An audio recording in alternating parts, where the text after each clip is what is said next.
Donc, nous avons le grand plaisir d'accueillir ce soir M. Julien Aubert de la Pierre, qui nous vient de Paris, et vraiment on le remercie vivement.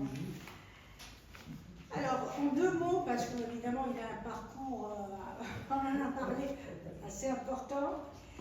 Donc, ancien élève de l'école du Louvre, Julien Aubert de la Pierre est docteur en histoire de l'art, et donc de l'école pratique des hautes études de Paris.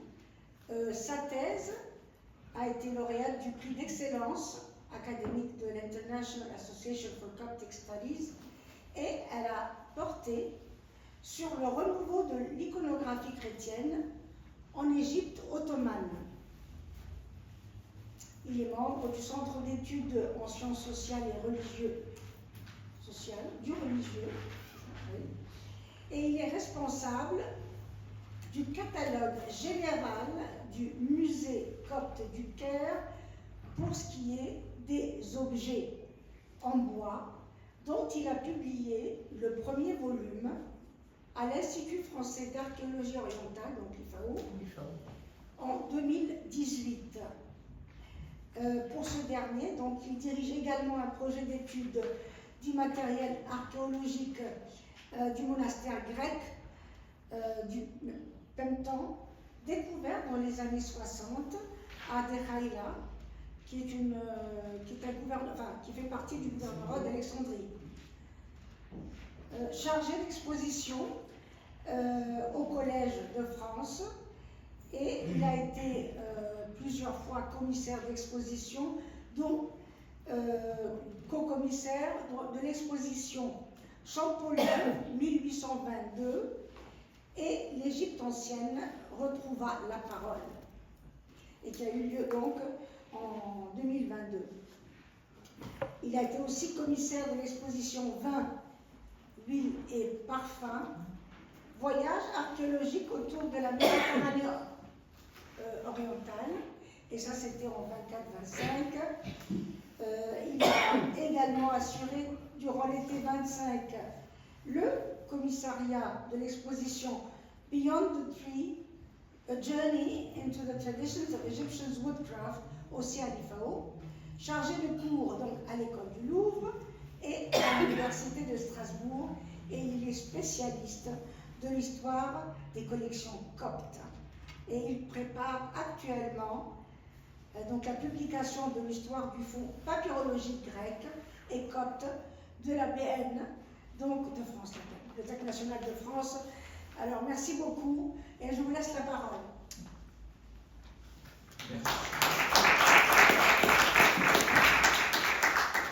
Merci à vous, merci à toutes et à tous d'être si nombreux ce soir. Bonsoir. Je ne vais donc pas effectivement vous parler de papyrus de la Bibliothèque nationale de France ce soir, mais revenir à mes amours, effectivement, de la communauté copte, et en particulier donc, le musée copte. Alors, avant d'évoquer cela, je remercie donc chaleureusement pour son invitation l'association culturelle égypto-suisse, et en particulier sa présidente, Madame Jihan Pantmokhtar, ainsi que Madame Monica Haïd, pour l'organisation de ma venue. Je suis heureux, je sais que certains d'entre vous ont fait récemment un voyage au musée égyptien de Turin avec Guillemette Andreu. Je suis heureux donc d'être ce soir le trait d'union ici à Genève entre votre association et l'association France-Égypte à Paris, dont je suis également donc membre du bureau. Ce soir donc, évoquer le musée copte, vous allez le voir d'une manière un peu plus, peut-être plus originale que ce que l'on peut avoir qu'à travers une simple déambulation dans les collections du musée copte. Et je pense que nombre d'entre vous ici ont déjà parcouru ce musée du Vieux-Caire, mais ici l'aborder d'une manière justement à envisager comment est venue l'idée du musée copte, comment ce musée copte est né, puisque c'est un musée un peu qui ne rentre pas dans les caractéristiques des grands musées égyptiens que l'on connaît. Je parle là du musée égyptien, celui effectivement de la place Tahrir avec l'époque pharaonique. Je parle ici du musée gréco-romain d'Alexandrie et je parle évidemment du musée d'art islamique que l'on a également dans le centre du Caire. Une anomalie ici en effet qu'est ce musée copte par rapport justement au sujet que l'on y trouve. En effet, voilà par quelle phrase le musée copte apparaît, des mots issus de Max Hertz Bey, qui était architecte en chef du comité de conservation des monuments de l'art arabe, dont vous avez l'un des bulletins ici sous les yeux, et il écrit cette phrase: l'art arabe a son musée, l'art copte de son côté attend le sien. Max Hertz écrit cette lettre à Hussein Fakhri Bacha, qui était alors ministre des Travaux publics, président du comité de conservation des monuments de l'art arabe, et lance ainsi le premier cette idée de musée copte. La lettre date du 27 décembre 1897 et suit de peu l'extension du champ d'action du comité de conservation des monuments de l'art arabe aux monuments chrétiens obtenus en 1896. L'architecte en chef du comité s'y adresse au ministre Fakhri Bacha afin de mettre, dit-il, les débris de bois sculptés ou planches travaillées, chapiteaux de colonnes ou autres objets encore gisants dans la poussière à l'abri de la destruction. Un musée copte créé par un comité de l'art arabe, l'idée même laissait envisager la complexité du chantier. L'art copte était en cette fin du XIXe siècle le parent pauvre de la richesse patrimoniale égyptienne. Après les récits des voyageurs, tels Fabrique Pérez, au XVIIe siècle, ou encore le père Van Sleep durant ce même XVIIe siècle, et qui se sont intéressés à la communauté chrétienne en Égypte, l'intérêt scientifique s'était porté ensuite essentiellement sur les textes en copte, qui est donc, vous le savez, le dernier avatar de la langue hiéroglyphique. Auguste Mariette Pacha, initiateur du premier musée en Égypte, n'avait pas du tout le goût pour les antiquités chrétiennes. Il est à l'origine d'un élément important de la régulation des fouilles archéologiques en Égypte, mais aussi pour cela le fondateur du service des antiquités de l'Égypte, aujourd'hui devenu Conseil suprême des antiquités et refondu dans le ministère du Tourisme et des Antiquités. Ce service des antiquités est donc là pour réguler les fouilles archéologiques sur le territoire égyptien. Il organise cela, et vous le voyez ici en image, sous la responsabilité de Saïd Bacha, et la création donc de ce premier musée, le musée de Boulak, qui ensuite, dans les années 1890, deviendra le musée de Giza et que vous connaissez donc aujourd'hui comme étant le musée que nous avons donc sur la place Tahrir. Mariette, lui, s'intéresse effectivement à l'époque pharaonique, aux périodes les plus reculées. Il n'a aucun goût pour les antiquités chrétiennes, il l'assume pleinement et peu d'œuvres chrétiennes sont effectivement présentées au musée de Boulak. Il faut attendre son successeur à la tête du service des antiquités de l'Égypte, Gaston Maspero, au moment du renouveau donc, de la communauté au Caire, pour découvrir, ici le renouveau de cette communauté chrétienne, pour en découvrir un témoignage de ces antiquités chrétiennes au musée, toujours, de Boulak. Cet intérêt ne fit par la suite que s'amplifier avec des travaux archéologiques et également sur les textes qui vont émerger, notamment ceux de Walter Ewing Crum et de Joseph Skrzydowski. Les fouilles également d'Albert Gaillet, mais aussi de James Edward Kibble et de Jean Cléda vont largement aussi permettre de renouveler finalement l'approche que l'on peut avoir de ces antiquités chrétiennes en Égypte. C'est face à cet élan scientifique, mais également en conséquence du développement de la construction identitaire copte que l'idée d'un musée va donc naître. Dès l'envoi de sa lettre, Max Herz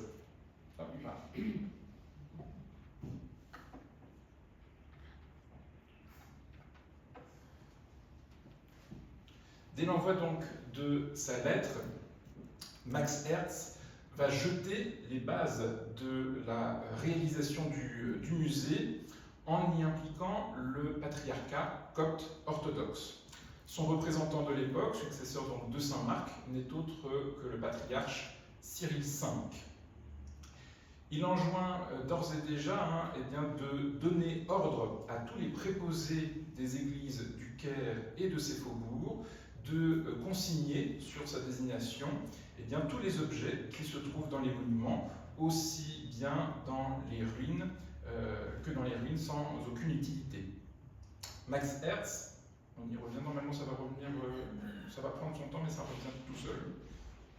Max Herz dit avoir rencontré, donc avant même d'écrire au ministre, le patriarche Cyril V, et indique que ce dernier, je cite, est bien disposé pour ce projet, et il charge ainsi l'un de ses assistants de choisir une chambre convenable où les antiquités seront déposées. J'espère que ça revient. Normalement, c'était revenu tout seul. Alors que le musée arabe, donc, qui était le nom du musée à sa création, du musée que vous connaissez aujourd'hui sous le nom de musée d'art islamique, reçoit un financement de 45 000 livres égyptiennes de la part du Khedive Abbassi II pour la construction d'un nouveau bâtiment dans le centre de la capitale. Celui que l'on nomme déjà dans les bulletins du... voilà, ça arrive doucement. Celui que l'on nomme déjà donc, dans les bulletins du comité le musée de l'art copte hérite, après une nouvelle entrevue entre Max Herz et le patriarche, que vous retrouvez donc ici, une pièce dans l'intérieur du Der El-Muallaka, que le pape a offert pour recueillir les débris de l'art copte. Les relations entre les autorités coptes et le comité se tendent cependant peu après. En effet, l'idée que l'on a ici, et qui est celle donc de Max Herz et du patriarche, c'est de réunir en effet les débris. Alors, qu'est-ce qu'on entend par débris? C'est un peu compliqué. Ce sont les objets qui peuvent traîner dans les églises et dont on n'a pas forcément l'usage, puisque avant que le comité ne s'intéresse à ces églises et à la restauration potentielle de ces églises, bon nombre d'objets avaient tendance à disparaître et voire même à être jetés tout bonnement ou transformés. On a des attestations comme ça dans les monastères du désert où des icônes qui ne sont plus lisibles, qui ne sont plus visibles, sont transformées en planches d'étagère pour effectivement être conservées comme une icône pieuse, mais plus visible par les fidèles. On a beaucoup de témoignages photographiques des États, des églises coptes à la fin du XIXe siècle, où l'on voit justement beaucoup d'éléments qui ont tendance un peu à traîner de ci, de là, et c'est à ce titre effectivement que Herz a tendance à vouloir s'en préoccuper. À ce titre, je vous le disais, il y a une impulsion scientifique qui est donnée en parallèle, et je évoquais le nom de Józef Stryzowski, qui est cet historien de l'art qui, justement, va être en charge du catalogue général du musée du Caire pour les antiquités chrétiennes. En effet, à la toute fin du 19e, début du 20e siècle, les fouilles archéologiques qui sont réalisées à Bawit par Cléda ou à Saqqara par Kibel vont permettre au musée égyptien du Caire, celui que l'on connaît pour les antiquités pharaoniques, de recevoir ce patrimoine chrétien. Et vous en avez un exemple ici avec deux grosses consoles qui proviennent justement des fouilles du monastère de Bawit. En rapport avec cela et avec cette idée que l'on a autour de ce nouveau musée de l'art copte, je vous parlais d'un lieu qu'il faut trouver, ce qui nous est décrit dans les textes comme étant une chambre. Alors, touchant, c'est effectivement ça veut tout et rien dire, pas grand-chose en tout cas, on s'attend à quelque chose de relativement petit, mais en tout cas, ce qui est sûr, c'est qu'on nous parle du Der Muallaka, et ça peut effectivement vous parler un peu plus facilement, et je vous en mets ici une illustration que l'on connaît assez peu, qui est donc celle du Der Muallaka que l'on retrouve dans la description de l'Égypte. Alors, c'est assez peu reconnaissable aujourd'hui, puisque vous êtes ici. Alors, pour ceux qui sont déjà allés au musée copte, vous voyez là où est mon point rouge, voilà, c'est là que passe le métro. Donc vous avez le métro effectivement qui passe vraiment à la lisière du Vieux Caire. Et vous avez ici ce qui reste donc de la citadelle de Babylone, qui est donc la citadelle qui, elle, est une citadelle romaine, sur laquelle a donc été construit ce que l'on connaît aujourd'hui comme étant le Vieux Caire. Cette citadelle romaine qui a été laissée par le général El-Raml au moment de la conquête arabe de l'Égypte, très probablement aux chrétiens, eh bien, cette citadelle va être pourvue à ce moment-là d'églises que vous avez pour certains et certaines ici pu voir, l'église de la Muallaka, Saint-Serge-Bacchus, Sainte-Barbe pour les plus célèbres, et là, en fait, sur la citadelle, sur la porte d'entrée de la citadelle, puisqu'on voit la partie supérieure ici de la porte, vous avez l'église de la Muallaka, la suspendue. Vous comprenez donc aisément pourquoi effectivement on l'affuble de ce nom, qu'on l'a affublé de ce nom, qu'on connaît également donc l'église de la Vierge Marie, la Muallaka, l'église suspendue, dans les récits des orientalistes également des 17e et 18e, on l'appelle aussi l'église aux escaliers, parce qu'il faut effectivement monter. Un témoignage donc ici du début du 19e, fin 18e, début 19e, une photographie ici de Laoro dans les années 1880-1890, où vous retrouvez donc toujours les contreforts de la citadelle qui sont ici, et vous voyez donc les deux clochers reconnaissables de la Muallaka, qui sont une construction du 19e siècle et qui nous permettent effectivement de mieux la reconnaître que précédemment. Alors, le problème qui se joue, est, en effet, il est à sur plusieurs registres. On a la volonté des deux parties du comité de Max Herz et du patriarcat de faire quelque chose pour ces, je cite, débris. On a le patriarcat qui va donner une salle, une chambre dans le Der Muallaka. La question, effectivement, c'est comment on s'organise. Et là, évidemment, les choses ont tendance à se tendre, d'autant plus que, je vous le disais, le comité de conservation des monuments de l'art arabe a été créé en 1881 pour s'occuper initialement uniquement de la gestion, de la restauration et de l'inventaire des monuments islamiques, et que, donc, à partir de 1896, ils reçoivent également la charge des monuments chrétiens, puisque, avant cela, personne ne s'en occupait. Le service des antiquités de l'Égypte ne s'occupait que du patrimoine antique, et le comité, lui, uniquement des monuments islamiques. Je vous parlais de parents pauvres, hein, on retrouve effectivement ici cette idée du parent pauvre pour le patrimoine chrétien. Évidemment, l'idée qu'un comité de conservation des monuments de l'art arabe, qui va conserver ce nom-là, s'occupe des monuments chrétiens, fait un peu grincer des dents, que ce soit au patriarcat ou au Majlis Milli, au conseil de communauté, évidemment, de la communauté copte.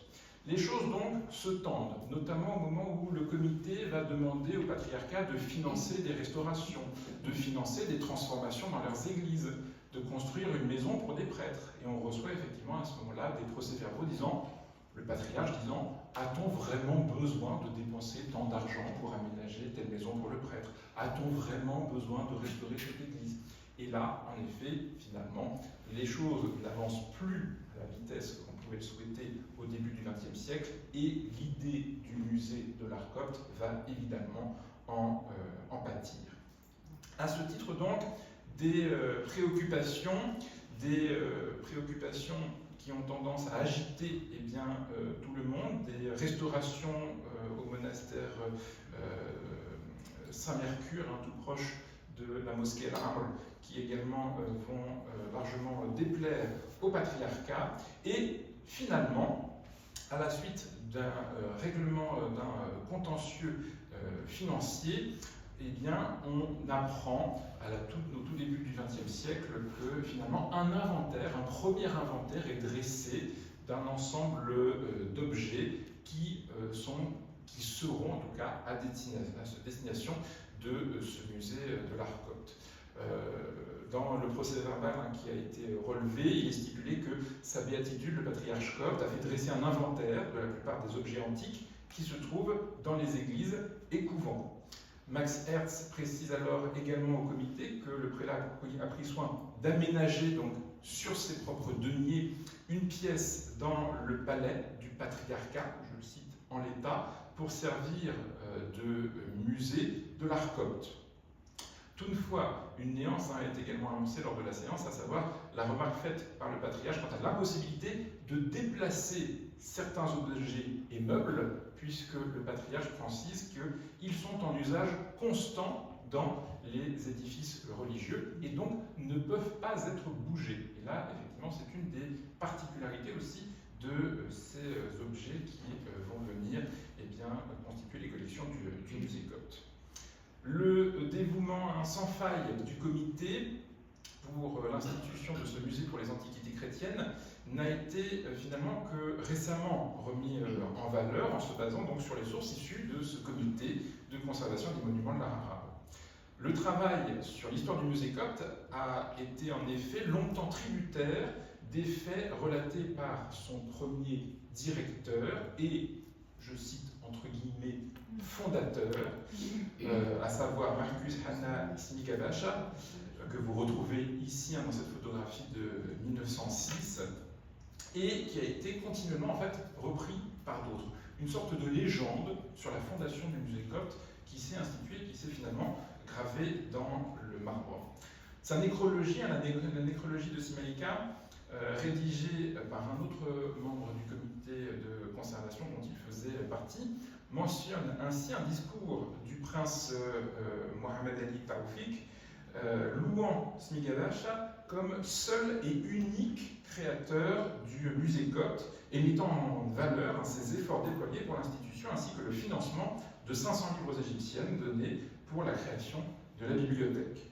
S'il convient, et c'est l'enjeu ici, de ne pas ternir l'importance de celui qui fut également président de la section technique du comité de conservation des monuments de l'art arabe de 1929 à 1939, qu'il s'agit toutefois de nuancer le rôle qui fut le sien dans la genèse du musée copte. Smika est en effet issu d'une famille de magistrats originaires du Vieux-Caire. Il fait le gros de sa carrière dans l'administration des chemins de fer d'Alexandrie. Par la suite, il est nommé en 1906 membre de l'Assemblée législative et membre du Conseil supérieur de l'enseignement, présidé par Saad Zahloul, tandis qu'il fait son entrée la même année au comité de conservation donc, des monuments de l'art arabe. C'est un éminent membre de la communauté copte. Il était membre du Majlis Milli dès 1889, il n'avait alors que 25 ans. Toutefois, les relations entretenues avec le patriarcat étaient tendues, puisque le conseil de communauté ne parvenait pas à être reconnu par le patriarche Cyril V, qui refusait l'ingérence de laïcs dans les réformes que menait l'Église. Le vice-président du conseil, Boutros Pachakhali, par ailleurs sous-secrétaire d'État à la justice dans le gouvernement de Mustafa Pacha, Fahmi, et les membres du conseil appuyèrent alors la décision du Khedive Abbas de Hilmi, qui exila le prélat pendant 6 mois au monastère Baramous en septembre 1892. À l'orée donc de la Renaissance, ce qu'on appelle souvent la Renaissance copte de la fin du XIXe siècle, entamée sous le patriarche Cyril IV, la communauté fut particulièrement meurtrie de cette mésaventure et soulagée du retour du patriarche au Caire, en conséquence d'une pétition que Simaïka avait d'ailleurs refusé de signer. Personnalité ayant eu très jeune la volonté de prendre part donc, à l'avenir de sa communauté, Smika parcourt tôt les archives conservées par son petit-fils, Samir Mahfouz, fils de Youssef Smikabe, le révèle les ouvrages sur la richesse du patrimoine historique chrétien d'Égypte, les ouvrages de Butler, de Clark, de Moritz, de Hertz, font partie des ouvrages qu'il a avec lui très tôt. Il est éveillé, on le sait aussi grâce à ses mémoires, par les pertes irrémédiables et les destructions volontaires que l'on connaît alors au Caire, en particulier donc, concernant le patrimoine chrétien, mais aussi concernant le patrimoine islamique. Il devient ainsi une personnalité influente et un ami proche de Max Hertz, et il devait ainsi logiquement être intégré donc, dans ce comité. Son rôle dans la fondation du musée copte est toutefois, donc je le disais, à nuancer, contrairement à ce qui a été souvent écrit. En effet, la nécrologie, que je mentionnais plus haut, mais également les différences historiques du musée, s'appuient essentiellement donc, sur les guides que Smika va réaliser. Décidément. Prochaine image dans 10 minutes.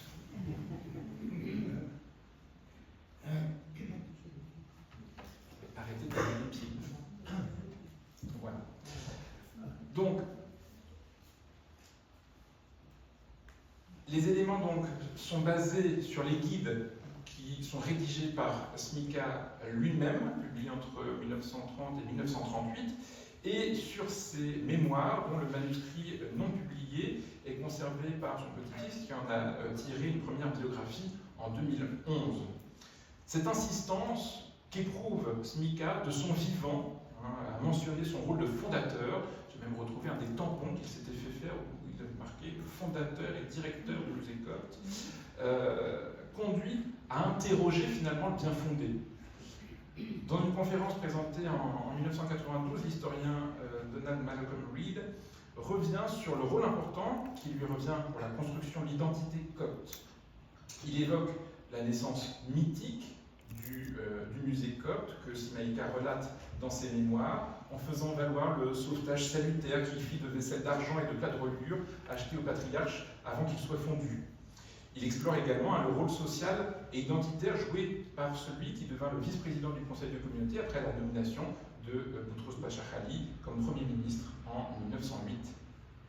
Il marque l'importance que prenait le musée copte au début du XXe siècle comme ultime lien dans l'histoire de l'Égypte entre finalement le musée gréco-romain d'Alexandrie et le musée arabe du Caire.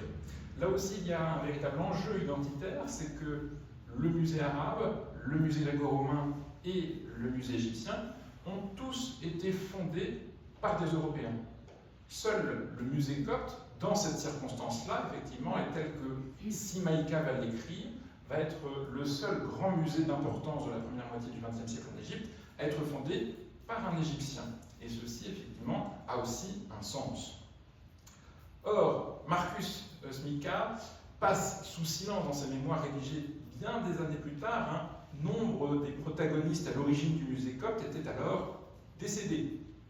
Smika, permis certes par son entre-gens et sa position au sein de la communauté, un véritable élan pour finaliser le projet lancé par Max Hertz, et surtout permettre un financement plus vaste que les subsides offerts par le comité, comme on l'a vu. Le premier directeur de l'institution prit ainsi l'initiative de lancer une souscription en janvier 1908 afin de pourvoir au financement de la structure, dont le parrain et premier signataire n'est autre que le prince et futur sultan Hussein Kanoun. Suivent ensuite des noms familiers tels que le Premier ministre, et vous les retrouvez ici, Boutros Pachakhali. Donc vous retrouvez Boutros Pachakhali est ici, et vous avez Hossein Kamal juste au-dessus. Et vous retrouvez donc dans cette première liste de souscription les noms célèbres de ministres. Donc Boutros Pachakhali a donné 10 livres aux égyptiennes, le Fakhri Bacha 2 livres égyptiennes, l'architecte en chef du comité Max Hertz, que l'on retrouve ici en partie inférieure, a lui donné 1 livre. La liste donc, a la grande particularité aussi de regrouper les membres égyptiens et britanniques du gouvernement, mais également des membres de la société civile et religieuse, aussi bien chrétiens que musulmans et de différentes nationalités. L'idée était insufflée donc depuis 1897, la collection constituée, le financement assuré, les locaux trouvés, il ne restait plus qu'à inaugurer le musée. Après une première visite du ministre des Travaux publics, Fahri Bacha, accompagné donc de Simaïka en 1908, la véritable inauguration du bâtiment se fait en 1910 en présence du patriarche Cyril V, du ministre Fahri Bacha, de Max Herz, etc., etc. Pourtant, les travaux étaient loin d'être terminés et le musée demeurait fermé au public. La question du bâtiment s'est posée très tôt, on l'a vu, puisqu'elle apparaît déjà donc, dans la première lettre de Max Herz. Le choix du Deir el-Muallaka était établi, on l'a dit, depuis donc 1899, et il est précisé en 1903 qu'il s'agit donc d'une pièce du palais du patriarcat. Alors, ce palais du patriarcat, effectivement, sonne effectivement un peu curieux, parce qu'aujourd'hui, quand vous visitez le Muallaka, vous visitez une église, et c'est à peu près tout. Un bref rappel, ici donc, est nécessaire. Si l'on se réfère à l'évolution des résidences du patriarche de la communauté copte orthodoxe, le titre de ce dernier rappelle en effet que son siège originel se situait bien évidemment à Alexandrie, avant son déplacement au Caire à l'époque fatimide, sous le patriarcat de Cyril II. Par suite de ce transfert, le siège patriarcal s'établit en l'église al-Muallaka. L'histoire des patriarches mentionne en effet la construction d'une maison en haut de l'église sous le patriarche Michel IV. On a l'existence en effet d'une, ce qu'on appelle une cellule dans l'église qui est évoquée. Alors vous retrouvez un plan ici, si vous vous y retrouvez, de l'église al-Muallaka. Elle a la particularité, vous vous en souvenez pour ceux qui l'ont visité, d'avoir 5 sanctuaires principaux. Vous avez donc la nef centrale ici, les 2 collatéraux avec le sanctuaire à Saint-Georges ici et celui de Saint-Jean-Baptiste à droite, celui de la Vierge Marie au centre, et vous avez 2 autres sanctuaires ici, dans la partie sans doute la plus ancienne de l'église. Or, pour ceux qui ont visité al-Muallaka, vous savez que justement dans cette partie plus ancienne, la plus ancienne, vous avez 2 autres églises à l'étage. Il y a effectivement un étage supplémentaire, et en fait, ce que l'on a identifié comme étant probablement l'antique cellule du patriarche à son arrivée au XIe siècle devait initialement se trouver ici. Néanmoins, vous vous en doutez, c'est pas là, c'est pas dans cette chambre que l'on envisage d'installer un musée copte. Et en effet, vous allez avoir donc, un bâtiment qui a connu bien des modifications. L'historiographie nous montre que l'édifice a été maintes fois restauré, retravaillé. Quand vous allez visiter aujourd'hui la Muallaka, vous vous rendez compte qu'il y a une sorte de panel chronologique absolument extraordinaire. Vous avez des choses qui, sans doute, peuvent dater de l'époque byzantine, ou en tout cas des premiers temps de la conquête arabe. Vous avez des remplois antiques au niveau des colonnes, vous en voyez notamment ici. Bon nombre des iconostases datent de l'époque mamelouk, vous avez des icônes ottomanes, enfin, il y a de tout dans cette église. Voilà l'aspect, pour ceux qui n'ont pas eu la chance de la voir, l'aspect qu'elle a aujourd'hui. Et j'avais eu la curiosité de monter dans l'église, donc dans le sanctuaire que vous avez en partie supérieure. Le voilà. Vous voyez donc quelque chose qui a été largement remanié, complètement refait, qui n'a pas grand intérêt historique, en tout cas par les meubles qui sont conservés, qui a sans doute abrité anciennement le patriarche, mais en tout cas, c'est pas là qu'on a envisagé de faire ce musée copte. Alors, il a fallu chercher un peu plus loin, et pour ça, je me suis rendu dans les archives du comité de conservation des monuments d'art arabe. Alors, c'est pas forcément une partie de plaisir de chercher dans ces archives, parce que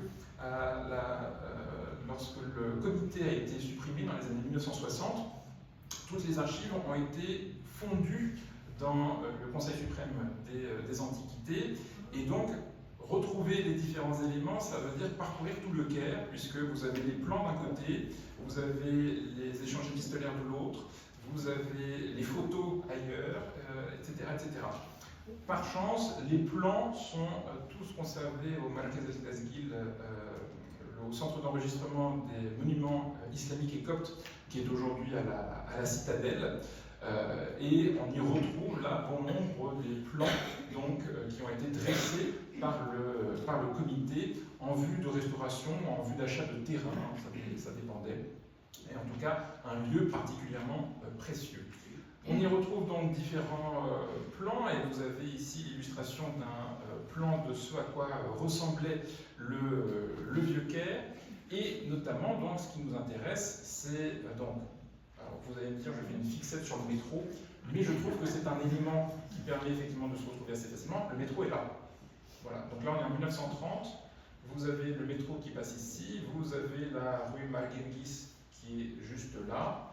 Et vous avez donc tout à l'heure notre vue de la description d'Égypte. Nous étions dans la partie sud, ici. L'église de la Mourlaka est ici. Et vous avez un ensemble de bâtiments juste à côté, ici, qui pourraient donc correspondre à ce palais du patriarcat, en tout cas, sans doute des vestiges d'un ancien palais, d'une ancienne résidence patriarcale en lien avec la Mourlaka. Alors, c'est intéressant effectivement de pouvoir observer ces éléments, et les questions qui vont évidemment se poser, c'est qu'a-t-on fait de ce bâtiment et à quoi ressemblait-il? Alors, c'est difficile à dire parce que malheureusement, je n'en ai pas trouvé de photographie.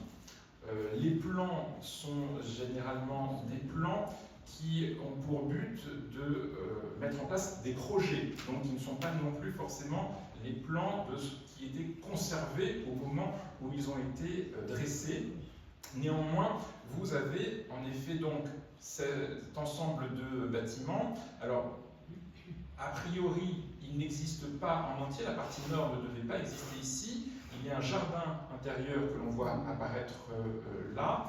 Et surtout, ce que l'on découvre dans les archives du centre d'enregistrement, c'est que on va utiliser ces vestiges anciens que l'on va sans doute un peu rafistoler, restaurer. Mais je vous le disais, en 1910, on n'ouvre pas au public.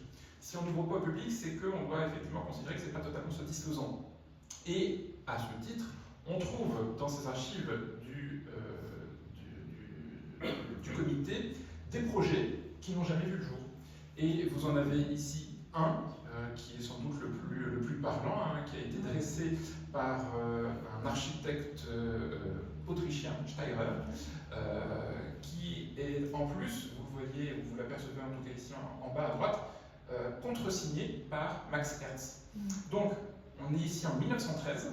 C'est assez intéressant parce que on voit que Simaïka est bien le premier directeur, mais que le comité, en fait, agit toujours en sous-main pour l'avancée de ce musée, que ce n'est pas le nom de Simaïka, effectivement, que l'on voit apparaître pour contresigner les plans des projets, mais toujours celui de Max Ernst, et on a ce qui aurait pu être ici la façade du musée copte. Vous voyez ici un bâtiment qui finalement ressemble beaucoup à ce qui a été construit pour le musée d'art arabe, le musée d'art islamique que vous avez. Il lui ressemble beaucoup, dans une version un peu plus réduite, parce que la collection était un peu moindre, avec donc, vous le voyez, à gauche indiqué musée copte en français, la même chose en arabe à droite.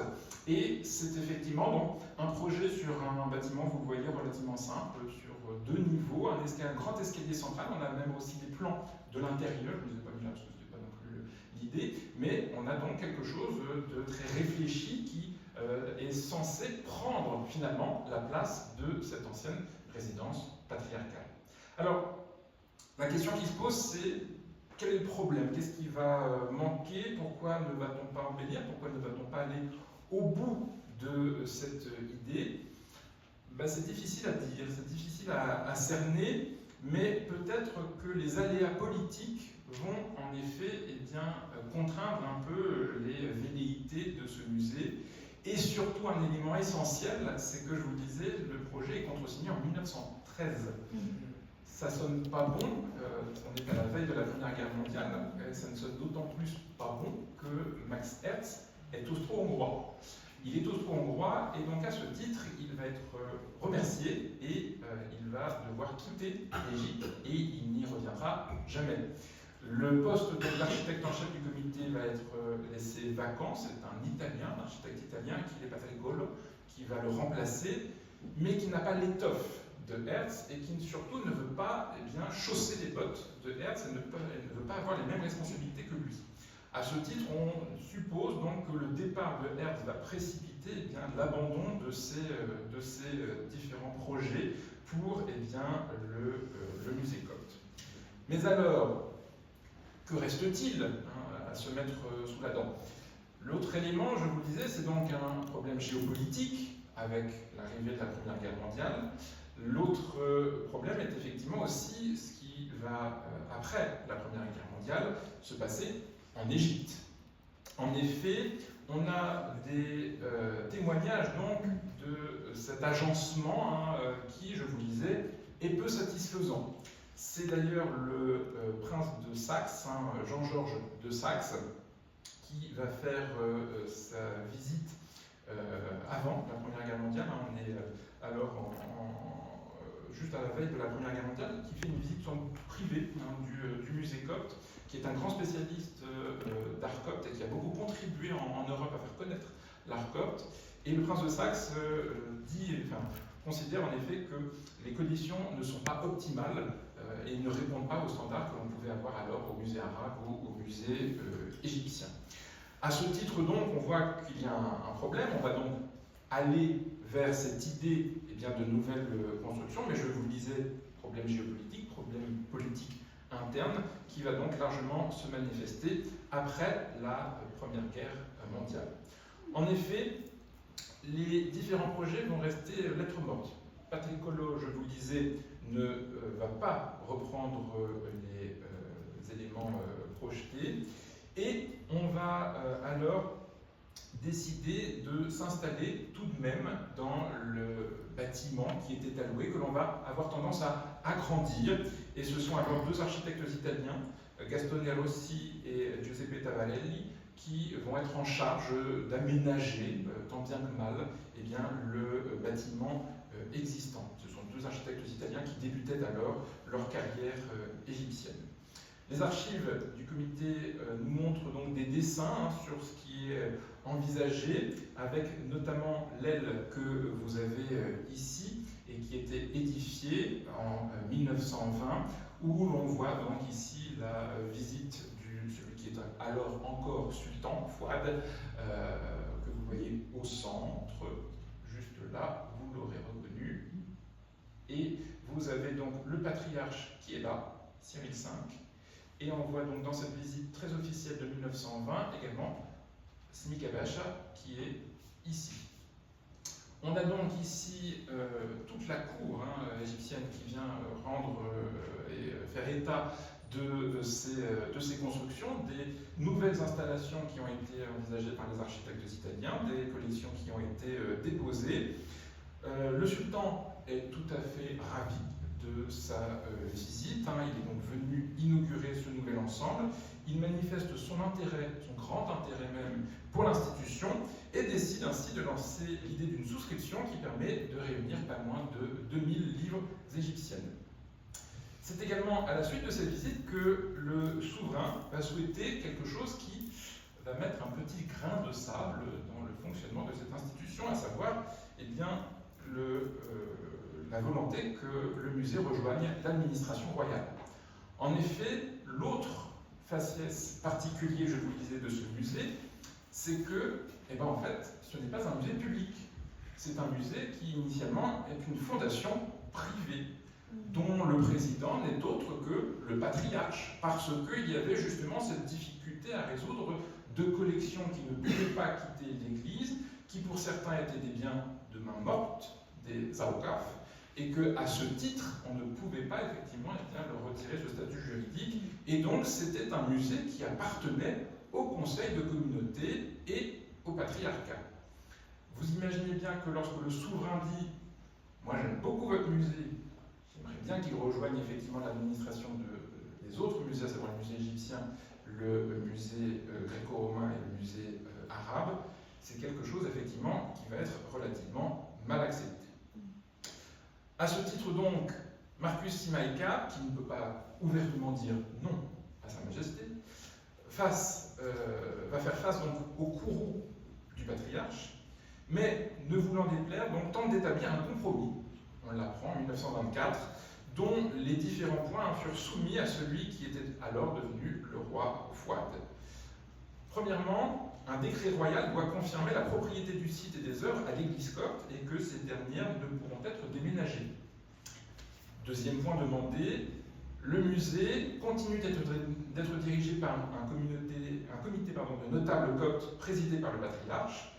Le comité est composé de 12 membres, 4 choisis par le patriarche, 8 laïcs élus par le conseil de communauté tous les 5 ans, suivant le procès verbal du comité de conservation du monument de l'art arabe. Le troisième point, le ministre des Finances supervise les dépenses et les recettes du musée qui sont accordées par le gouvernement. Et quatrième point, le musée est nommé monument national par le ministre des Finances ou le ministre des Awqaf. Face aux exigences de Simaïka et surtout de la communauté copte, le roi va donc refuser de recevoir Smika. Régulièrement donc exclu de l'identité nationale qui se construisait alors en Égypte en lien avec les nombreuses montées nationalistes, les Coptes opèrent dans ces années-là un dédoublement de mémoire allant du regroupement communautaire à la revendication pharaonique. Il faut finalement attendre 1930 et la visite du roi des Belges, Père Ier, au musée copte, pour que les tensions finissent par s'estomper. Alors, finissent par s'estomper, ça s'est pas fait tout seul, mais en effet, le roi des Belges et la reine Elisabeth avaient exigé, lors de leur venue au Caire, d'aller au musée copte. Le protocole n'avait pas pu leur dire non, il l'avait fait, mais j'ai appris effectivement par des archives conservées à Bruxelles que le roi Fouad est resté dehors. Il n'a pas mis les pieds au musée copte face justement à cette fâcherie continue avec Simaïka. Néanmoins, la venue du roi des Belges et le musée copte était devenu finalement un lieu encore incontournable des têtes couronnées en Égypte. On a fini par trouver une solution. En tout cas, c'est grâce, on le sait, à l'intervention du nouveau directeur général des Beaux-Arts en Égypte, l'historien de l'art français Louis Hautecoeur, et suivant sans doute évidemment le vœu de Simaïka, que le musée copte devient une institution d'État et son directeur est nommé, et c'est là que Simaïka effectivement sauve sa tête, il devient donc est nommé à son poste à vie par décret royal en 1931. Vous vous en doutez, Smika est accusé de haute trahison par la communauté copte. Il s'agit là d'un tournant néanmoins important pour le musée qui recevait alors évidemment de nouvelles dotations permettant d'acquérir notamment des terrains, mais aussi de laisser envisager à Simaïka qu'il allait pouvoir recevoir toutes les antiquités chrétiennes qui étaient alors conservées à Tahrir. Or, on a un problème de taille depuis 1922 au musée égyptien de Tahrir, c'est effectivement que faire du trésor de Toutankhamon.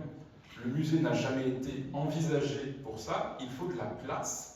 Dans un premier temps, Pierre Lacot, qui est le directeur du service des antiquités d'Égypte, ne veut absolument pas entendre parler de cette histoire. Il faudra attendre donc son successeur, le chanoine Étienne Drioton, à la tête du service des antiquités, pour que finalement on laisse partir les antiquités chrétiennes et qu'elles aillent rejoindre le musée copte, où vous pouvez donc les voir aujourd'hui. À ce titre donc, on peut comprendre pourquoi ce Smika, à la suite de ça, dans les années 1930, vous voyez auréolé de toutes ces décorations diverses et variées, à la fois égyptiennes mais aussi internationales.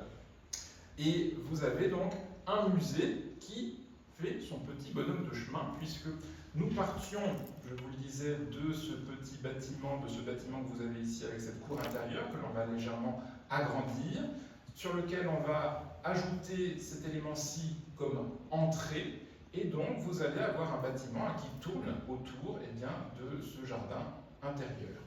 Dans les années 1920, on va également y ajouter cette aile, ici, ce qu'il a mentionné comme étant la salle numéro 25, et donc avec l'achat de nouveaux terrains, ce que l'on voit apparaître comme ici une nouvelle aile en construction, qui sera finalement inaugurée après la Seconde Guerre mondiale. On a donc l'organisation des salles donc, par matériaux, c'est ce que vous retrouvez également ici pour l'étage, et vous avez donc des vues anciennes dans les années 30 du jardin intérieur. Aujourd'hui, il n'y a plus rien. Vous avez, enfin, c'est une cour pavée, mais on avait encore à l'époque du SMICA des petits jardinets avec des palmiers notamment. Alors, parmi ces éléments et ces... Enfin non, vous avez encore des palmiers d'ailleurs, je dis il n'y a plus les jardiniers, mais il y a encore les palmiers.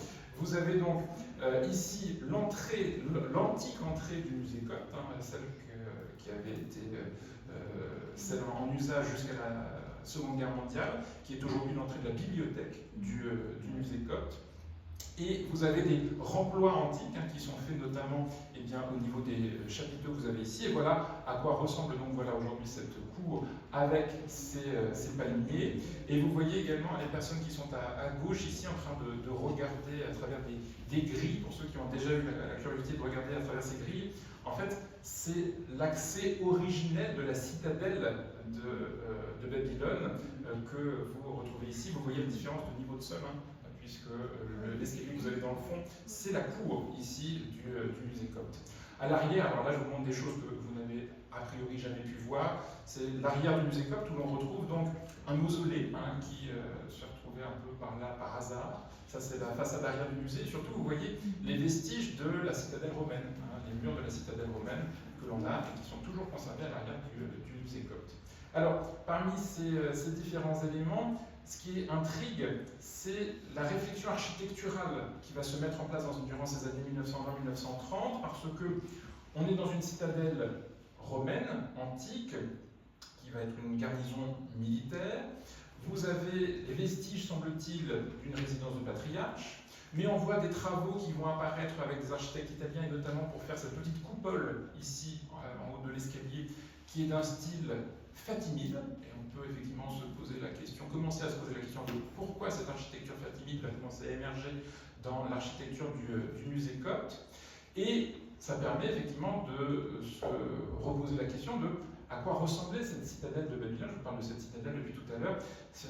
Les travaux qui ont été faits en 2000 de Peter Sheehan, notamment pour les restaurations du Vieux-Caire, ont permis de retracer à quoi ça ressemblait à l'époque de Trajan, et surtout ce qui a été face au général Lam au moment de la conquête arabe de l'Égypte. Il a été face à cette citadelle que vous avez ici, et qui vous permet donc de retrouver ici la porte d'entrée, avec donc la Moine Laca qui a été construite ici sur ces deux tours. Ça, ce sont les deux grosses tours que vous voyez à l'entrée aujourd'hui du musée Copte, avec donc les vestiges ici à droite, et qui correspondent aujourd'hui à ceux-ci. Tandis que en face, si vous l'avez en tête, c'est l'église grecque, l'église grecque orthodoxe, l'église Saint-Georges que vous avez, qui est installée dans l'autre tour. Et vous avez donc ce canal en plein milieu qui se dit en grec Phossaton et qui a en fait donné le nom de Phostate que vous avez en marge de la citadelle, puisque Abraham décidera de rester et de s'établir à Phostate, tandis qu'il abandonnera cette citadelle sans doute éventrée aux chrétiens qui alors pourront y installer leurs églises. Ce qui interroge aussi évidemment dans ce musée, c'est effectivement les adjonctions de bâtiments, je vous le disais, et notamment ceci. Ça aujourd'hui, c'est ce par quoi vous entrez. C'est l'entrée du musée Copte, c'est une adjonction des années 1920. C'est un bâtiment là construit de toutes pièces, selon sans doute la volonté de Simaïka. Et ici, la question qui se pose, c'est ok, pourquoi pas, c'est un joli bâtiment, c'est une jolie façade, mais c'est quoi? Qu'est-ce que c'est? D'où ça vient? C'est effectivement particulièrement intriguant, et notamment si vous connaissez l'architecture au Caire, d'autant plus intriguant que, en fait, cette façade existe déjà au Caire, mais sous une autre forme, à savoir celle-ci. C'est une mosquée, en effet. C'est la mosquée Al-Aqmar, qui se trouve donc sur Al-Gouaïs, merci. Vous avez donc cette mosquée. Alors, Prise d'Aven, quand il l'avait vu au 19e siècle, il trouvait que ce bâtiment n'avait strictement aucun intérêt. On ne sait pas dans quel état il l'a vu. Là, vous avez une photo que j'ai retrouvée à l'Université américaine du Caire et qui a un intérêt parce que ça permet de voir comment elle était vraiment jusqu'à la fin du 19e siècle, puisque le comité de conservation des monuments de Nara, je vous le disais, restaure beaucoup et parfois même reconstruit. Et le comité considérait que c'était sans doute pas sa tête d'origine à cette mosquée, et donc le comité va décider de racheter l'immeuble que vous voyez à droite, le faire tomber et reconstruire la partie droite. Donc voilà à quoi ressemble aujourd'hui la façade de la mosquée Al-Ahmar. Je vous passe le minaret ottoman que vous avez au-dessus, mais en tout cas c'est un vestige extrêmement intéressant parce que c'est un des très rares vestiges fatimides que l'on connaisse en Égypte. En effet, vous savez, les deux palais fatimides, nous n'en avons plus guère de traces. Ce qui nous reste à l'Azhar, c'est très peu de choses. Donc celle-ci est vraiment extrêmement intéressante, d'autant plus qu'elle est vraiment marquée par l'islam chiite, notamment, vous le voyez donc dans son arc en carène, juste au-dessus de la porte, où l'on retrouve les noms de Mohammed et de Ali. Donc là, on voit effectivement cet attachement à l'islam chiite, qui était celui effectivement de la dynastie fatimide. Alors vous allez me dire, mais alors, si on a l'Aqmar, si on a cette mosquée fatimide, qu'est-ce qu'elle vient faire au musée copte? Je suis d'accord avec vous. Et pourtant, vous voyez, on fait exactement la même chose. Alors, on fait la même chose, oui, mais. En effet, ce bâtiment donc inauguré en 1929 est initialement donc dévolu aux icônes et aux fresques et permet donc d'être désormais, permet aux musées d'être désormais pourvu de 25 salles. Alors, c'est l'entrée aujourd'hui, et vous avez donc ici quelque chose qui va évidemment être modifié. Vous le voyez notamment si on s'approche un peu. Vous voyez que là où nous avions l'inscription de Mohammed et Ali, on va avoir une croix qui va en prendre la place. Les inscriptions des sourates du Coran que vous aviez en partie supérieure, vous allez avoir des inscriptions en copte issues des évangiles qui vont y être introduites. Vous voyez que tous les détails, notamment sous les arcades, on y retrouve des motifs de croix, on y retrouve des motifs de conque. Mais ce qui est assez intéressant ici, c'est l'état d'esprit. Comment, à quel moment Smaïka s'est dit, je vais prendre la façade d'une mosquée et je vais la mettre au musée copte? Ça correspond bien en fait à la période.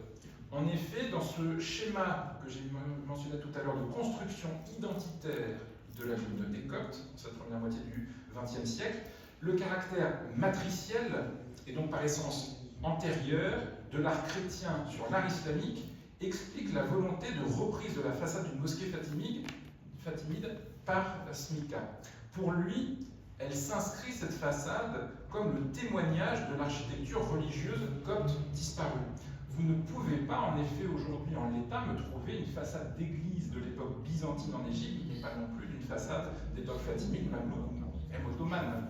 En effet, la loi islamique impose à la communauté d'avoir des églises dont les façades sont extrêmement discrètes et doivent se fondre dans la rue, notamment à l'époque ottomane. On n'a donc pas l'idée de ce à quoi pouvait ressembler une façade d'église, mais Smaïka va dire, à l'époque fatimide, les chrétiens sont encore majoritaires dans le pays, et c'est une réalité puisque nous savons en effet que les chrétiens demeurent majoritaires en Égypte jusqu'au milieu du XIIIe siècle. C'est extrêmement tard. Et donc, fort de cette idée, il se dit, puisque on fait une façade qui a cette tête-là pour une mosquée, elle devait avoir sans doute une apparence très propre, très proche ou très semblable pour une église. Et lorsque vous retrouvez effectivement, et lorsque vous analysez les productions en pierre ou en bois qu'on a en Égypte à l'époque fatimide destinées aux communautés chrétiennes ou aux communautés musulmanes, c'est le même travail. Vous avez effectivement des artisans chrétiens et musulmans qui fonctionnent pour des commanditaires chrétiens et musulmans, et tout ça de manière extrêmement perméable. Dans son esprit, dans l'esprit de Smaïka, donc, et je le cite, la plupart des musulmans descendent des coptes et tous les musulmans éclairés sont d'accord. Vous voyez donc qu'il va loin donc, dans cette idée. Il va donc faire cette façade, néanmoins je vous le disais, il l'ajuste. On a vu les motifs de croix, mais vous voyez également que ce qui va interpeller, c'est le motif juste au-dessus de la porte, ici où vous retrouvez au centre le Christ, avec deux anges de chaque côté, et très probablement des figures d'évangélistes à gauche. Et ça nous rappelle un témoignage important de la vie de Smaïka. C'est effectivement, alors, il a réécrit là aussi, puisque lorsqu'il nous parle de cet événement, il nous dit qu'il a découvert une porte au moment d'une restauration d'une église. Alors, Il était là, effectivement, hein, semble-t-il, mais les procès-verbaux du comité nous disent plutôt par un heureux hasard, son Excellence Timaïka se trouvait présent au moment où. Donc, là aussi, on a tendance à réécrire, mais peu importe. En tout cas, ça se passe à côté du musée Coq, dans l'église Sainte-Barbe que vous voyez ici. Et c'est en relation donc avec la restauration de ce monument dans la première moitié du XXe siècle et la découverte dans les murs, mais vraiment dans les murs, emmurés, d'une porte à 2 vantaux. C'est cette porte que vous avez ici, qui est aujourd'hui l'un des chefs-d'œuvre du musée copte.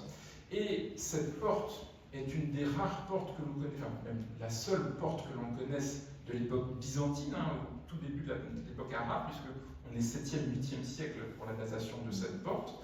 Elle n'est conservée qu'aux 2 tiers, hein, il nous en manque encore un carré en dessous de cette porte. C'était la porte d'entrée d'origine de l'église Sainte-Barbe, et vous avez des motifs qui sont extrêmement bien conservés, notamment, eh bien, vous le voyez dans la partie supérieure, le motif que vous avez ici, et c'est celui que je vous agrandis là, qui est en fait le motif qu'il va reprendre dans sa façade au musée copte. Vous y retrouvez donc la figure du Christ, de chaque côté 2 anges, et je vous le disais très probablement 2 évangélistes, et bien de part et d'autre. Alors, ceci est bien, mais on est dans un contexte évidemment foisonnant de remploi d'éléments, et lorsque vous vous promenez au musée copte, toujours dans ce contexte aussi de construction de l'identité copte, vous retrouvez des œuvres, alors aujourd'hui qui ne sont pas forcément très bien mises en valeur dans le musée, mais qui attirent l'œil. Et c'est notamment le cas de ces fascicliates, de ces fontaines que vous avez ici. On a 2 exemplaires qui sont devant justement la façade néo-fatimide, et on en a en tout 4 exemplaires qui sont conservés au musée copte, 2 ici. Vous en avez une dans l'ancienne bibliothèque du musée, qui, vous voyez, dans les années 50 était encore en fonctionnement, et une que vous voyez ici lorsque vous rentrez aujourd'hui dans le musée copte. Alors c'est extrêmement intéressant parce que, alors, SMICA, dans les archives, ne nous donne pas beaucoup d'informations. Néanmoins, on le voit et on le sait, effectivement, elles sont d'époque mamelouk, ces fontaines, et il mentionne que ça viendrait d'une ancienne résidence patriarcale. Alors ça nous ramène effectivement sur toujours ce patriarche qui se promène au Caire dans ses différentes résidences, mais cette fois-ci, elle est d'époque mamelouk, donc on a quand même un indice supplémentaire. D'autant plus qu'un chercheur égyptien, Magdi Gelgis, a récemment publié des awqaf, c'est waqf, c'est bien de main morte, notamment en rapport avec une résidence patriarcale, la résidence du patriarche, qu'occupait le patriarche à l'époque ottomane. Or, eh bien, il s'agit ici d'une résidence qui est en fait de l'époque mamelouk. Et donc, c'est intéressant parce que ça nous ramène justement au quartier où se trouvait cette résidence, le quartier de Khaled el-Roum, qui est près de la porte de Bab Zouila, c'est juste à côté de Bab Zouila. Et vous avez ici des documents d'une très grande préciosité parce que ce sont des documents juridiques. Ils se veulent précis, et notamment dans la description de la résidence. On sait effectivement que le patriarche vivait donc ici. On a encore des vestiges de cette occupation avec des églises anciennes, aujourd'hui à Khaled el-Roum. On n'a pas la moindre idée des vestiges aujourd'hui, de restes de ruines de la résidence, malheureusement. Néanmoins, le document est suffisamment complet pour qu'on ait des informations, et notamment avec la citation de nom, outre le patriarche, d'un personnage d'importance que vous retrouvez ici, qui est Gelgis al-Gohari et son frère Ibrahim. Les frères al-Gohari sont des personnages de très grande importance à la fin du XVIIIe siècle, parce qu'ils vont effectivement parvenir à devenir, pour le cas de Gelgis, intendant des finances auprès des derniers Mamelouks avant 1798. 1798, vous le savez, c'est l'arrivée de Bonaparte en Égypte, et Bonaparte va mettre en place un divan en Égypte qui va gouverner l'Égypte en son nom, et parmi les membres du divan, eh bien, vous retrouvez Gelgis al-Gohari. Gelgis al-Gohari, en effet, fait partie de ce divan, c'est-à-dire ce titre, donc il a la chance d'avoir son portrait au château de Versailles, et Donc c'est aussi l'une des rares illustrations aussi que l'on peut avoir de ces intendants de cette époque. Et on sait que, jouissant de sa position, il va en effet rendre des services à sa communauté, notamment envisager des travaux pour ce vieux palais mamelouk que je mentionnais, mais aussi offrir des terrains au patriarcat, là où va être construite ce que l'on appelle aujourd'hui au Caire l'ancienne cathédrale Saint-Marc. L'ancienne cathédrale Saint-Marc va être construite sur des terrains offerts par Al-Gohari, et en effet, après le départ des Français, le patriarche aura tendance à quitter son palais de Harat el-Roum pour venir plutôt dans le quartier du Mouski, où il sera un peu plus à l'abri, et le quartier de l'Esbeki que vous avez là. C'est ce que vous retrouvez donc dans cette ancienne, ça c'est une photographie de 1880 qui vous montre donc cette ancienne cathédrale Saint-Marc. Et pour ceux qui l'ont déjà vu, vous avez les tombes des frères El-Gohari qui sont aujourd'hui dans le Vieux-Caire. Alors pourquoi je vous parle de ça, quel est mon rapport avec le musée copte? C'est-à-dire que lorsque l'on lit les documents que je vous mentionnais, on arrive à comprendre comment était fait ce palais. Et notamment parce que j'ai croisé ces données avec une source d'illustration qui marche bien, qui est ce tableau. Vous avez un tableau ici de John Frederick Lewis, qui est un orientaliste britannique qui va passer plusieurs années en Égypte. Et John Frederick Lewis va vivre dans un palais mamelouk. Il va vivre dans un palais mamelouk, et il va vivre dans un palais mamelouk à Harat el-Roum. Et à la suite de son séjour, il va faire beaucoup de tableaux représentant des palais, notamment celui-ci. On en a plusieurs vues. On a celle-ci, on a également celle-ci. C'est ça, oui, moi je trouve. Et on a également celle-là. Et ce qui est assez également parlant, c'est que donc, il va donc peindre. Bien bon, on en a d'autres, vous allez me dire. Mais quand il peint ce palais, il a la curiosité, vous le voyez ici peut-être, de représenter le patriarche copte. Il est là. Et vous le voyez également ici, par deux fois, ce qui est assez étonnant. Mais aussi, Lewis, dans son palais où il vit, donc quand il est au Caire, va faire venir des amis artistes. Et l'un d'eux, alors je sais que la photo est de mauvaise qualité, mais il faut me croire sur parole, l'un d'eux, Weed, va faire un plan du palais dans lequel il vit.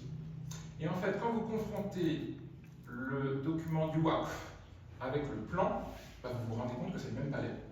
Et donc, on arrive ici à recroiser toutes ces données avec une résidence de patriarche, avec un plan, avec ces tableaux. Et surtout, vous voyez qu'au centre de cette cour du palais, eh bien, vous retrouvez les fameuses fontaines. Vous avez les mêmes types de fontaines que vous avez au musée copte, et ceci n'est pas sans nous interpeller et nous rappeler un autre personnage de cette période, à savoir le comte de Saint-Maurice. Alors le comte de Saint-Maurice, c'est un personnage haut en couleur, un Gaston de Saint-Maurice. En effet, nous sommes dans cette période du Khedive Ismail Pacha, des années 60, début des années 1880, où Ismail Pacha va véritablement bouleverser l'urbanisme du Caire, avec ce nouveau Caire qu'il va construire autour notamment de ce qui va être Tahrir.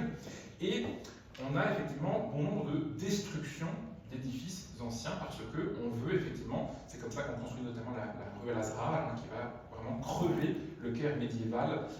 Et pour cela, donc, on détruit à tout va, et on détruit notamment beaucoup de palais ottomans et surtout des palais mamelouks.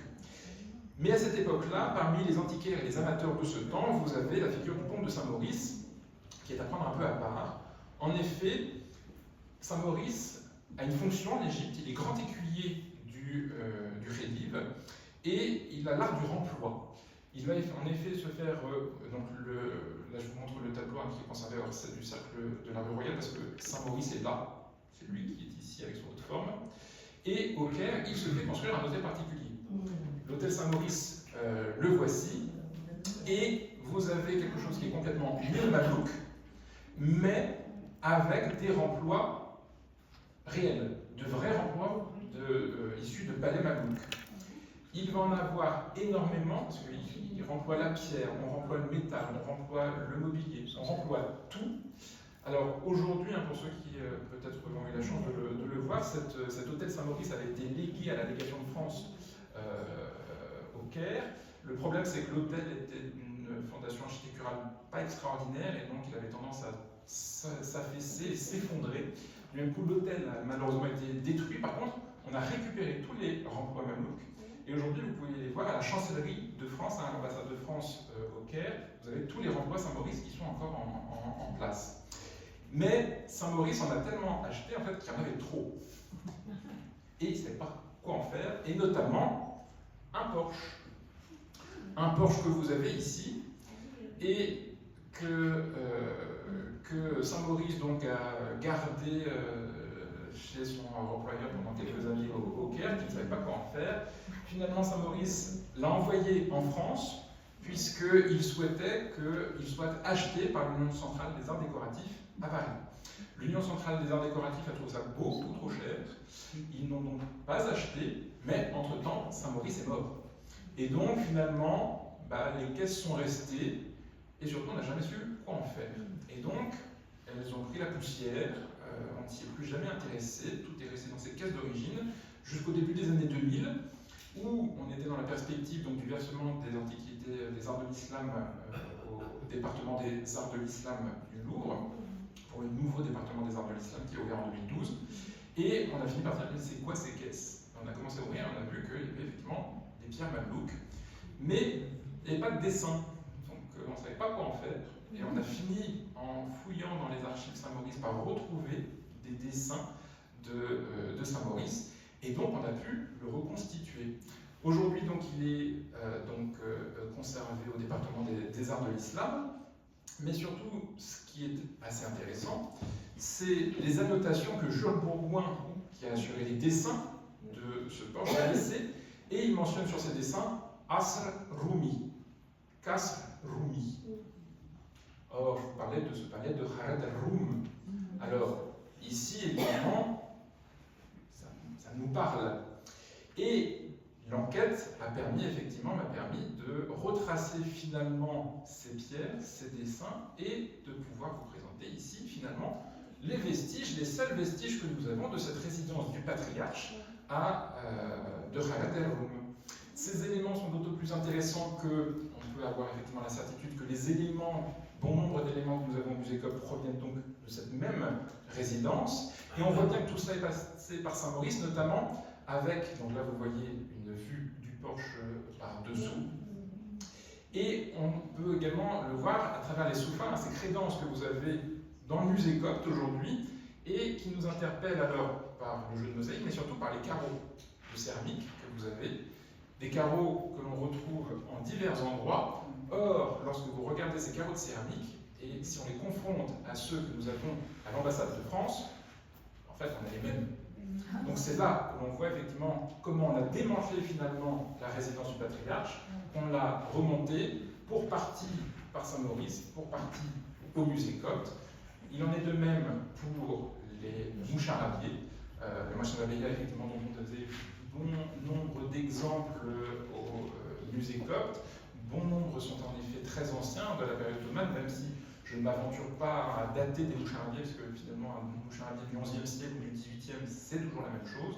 Des moucharabiers dont on a d'ailleurs un peu trop d'exemples, puisque on n'a pas pu tous les remployer au musée Copte, et j'ai eu la chance ou la malchance, je ne sais toujours pas au bout de tant d'années, d'en retrouver des vestiges, et notamment à travers cette réserve du musée Copte qui est à Fospat. Et dans cette réserve, voilà sur quoi je suis tombé. Et vous avez ici effectivement alors une réserve qui est à l'origine un lapidaire, et puis vous avez sur 2-3 mètres du bois. Voilà, du bois. Vous avez donc là, vous voyez un moucharabier au premier plan, vous voyez un vestige de plafond ottoman ici sur la gauche. Il y a de tout, effectivement, il faudra faire le tri. En tout cas, aujourd'hui dans les salles du musée Copte, et je vais terminer avec ça, ce qui attire l'œil évidemment, ce sont aussi les décors intérieurs, parce que là aussi, dans l'aile ancienne, vous avez bon nombre de remplois. Vous avez une partie des plafonds que vous avez ici sous les yeux, mais également sans doute le plus parlant, eh bien, ceux de la salle Mounira, hein, qui est une salle dédiée notamment au bois, au musée copte, qui ont été offerts par Madame Mounira Daoud, la fille de feu Daoud Bey Takla, qui offrit la somme de 500 livres égyptiennes en 1920 pour les travaux de cette salle et l'ajustement des plafonds ottomans que vous avez ici. Alors, en conclusion, ces quelques remarques, donc trop longues sans doute, consacrées donc à l'histoire du musée copte, permettent de mettre en relief, sous un aspect cette fois-ci patrimonial, les bouleversements que la communauté chrétienne d'Égypte connaît entre la seconde moitié du XIXe siècle et la première moitié du XXe siècle. Très longtemps mise à l'écart par le pouvoir ottoman, cette minorité retrouve donc pleinement ses droits avec le vice-roi Mohamed Ali et développe alors le besoin de se trouver une identité. Puisant donc dans les racines pharaoniques, la reconnaissance dans le même temps d'un patrimoine copte contribue à cette construction identitaire. Le développement de la notion d'art copte contribue à forger une revendication patrimoniale qui s'exprime avec le musée. Initié donc par le comité de conservation des monuments arabes, le musée copte est instrumentalisé quelque peu par Simaïka afin de construire un passé et surtout un avenir à la communauté. Il le voit alors comme l'aboutissement d'une reconnaissance. L'utilisation d'une ancienne résidence patriarcale, les statuts de droit privé, les remplois marquent l'idée d'une revendication exprimée d'un style copte, voire d'une Égypte copte. Le directeur et les architectes puisent dans ce qu'ils pensent être un vocabulaire architectural chrétien, recyclé par l'islam, afin d'ancrer l'identité copte en contribuant à démontrer l'enracinement des chrétiens dans la vallée du Nil, à travers la culture fatimide, mamelouk et ottomane. La patrimonialisation matérielle et immatérielle du musée copte exprime donc les tensions qui ont existé à cette période entre le comité, le patriarche, mais également le roi. La revendication de ce dernier à vouloir se réapproprier l'institution met en avant les tensions politiques qui ont pu exister autour de la construction nationale que connaissait alors l'Égypte. Alors que les pièces de l'époque byzantine sont minoritaires aujourd'hui dans les collections parmi les œuvres conservées, le musée serait plutôt consacré en définitive à l'art islamo-chrétien. La façade inspirée de la mosquée d'Akmar, les remplois issus des palais mamelouks et ottomans viennent compléter et célébrer cette véritable source artistique inépuisable qu'est celle de l'Égypte. Pourtant, au-delà de ce bric-à-brac, c'est l'étonnante synthèse de la vision du patrimoine égyptien que l'on peut tenter d'observer dans ce musée. Les apports des archives permettent surtout de prendre conscience de la complexité de ce bâtiment. Au-delà des réflexions des architectes sur le sens à donner au musée et au-delà des interrogations communautaires, voire communautaristes, le musée copte est un véritable creuset des arts qui a contribué à la construction de l'identité de l'Égypte, alliant les différents pouvoirs, les différentes religions qui s'y sont succédées. Ces nombreux remplois contribuent alors à mettre en valeur l'émergence d'une communauté, d'une culture copte qui veut parvenir à trouver ses racines en cette terre d'islam. Je vous remercie. Merci beaucoup.